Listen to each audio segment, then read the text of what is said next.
maybe let's bring this now to the present, right? Because I think Yep. you've talked a lot about history, how we got here, why there's these network effects built in, and so I think that goes directly into the other headline, which was this Shield of America's announcement. Which first off, the logo by itself is just a fun one to look at. It reminds me of like Captain America or something.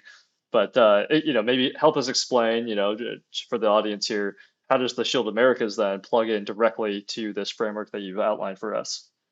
Okay. So we talked about the sovereigntist enlightenment, which is really a pushback of each individual nation state. And at this point, yeah, UN recognizes what 200 or something member nations who have a seat at that centralized kind of authority, Hmm. policing authority, what have you, governance authority, all of that. In my view, what's happening here with the Shield of Americas, right?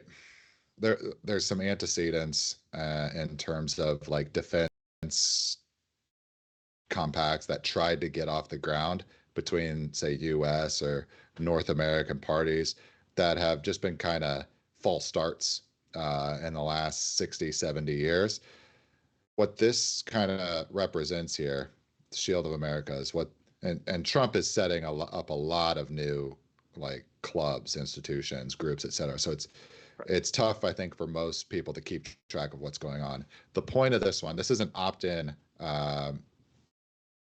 chartered group, if you will, club of Western Hemisphere nations. The specific goal is really rooting out cartel influence within the individual nation states for those Western Hemisphere members. What do we mean by cartels?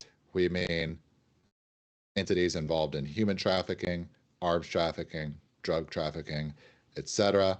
And the more you deep into this, you realize it is cross-border trade, and it has a lot to do with the intelligence community, right? And then we get into the collision here. There's better experts than me to point this out, but in my framework, right, we talked about these two different monetary standards that trace back centuries, right? Right. Those are economic networks that are represented.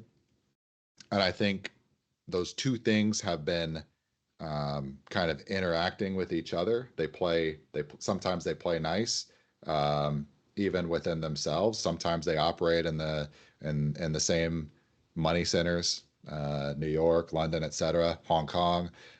Sometimes in history they don't want to interact at all. So like 1500s, 1600s, Spanish Empire, British Empire, like it's basically kill each other on sight if you see, a privateer or a trading ship. Right. Um, so we're at, in my opinion, what we're witnessing, all of these interactions. Iran is kind of representative of like a battle or a proxy fight between those two things, like for the market share of the supply resources starting in the GCC, load up on tankers, ships, etc., trading with the rest of the world.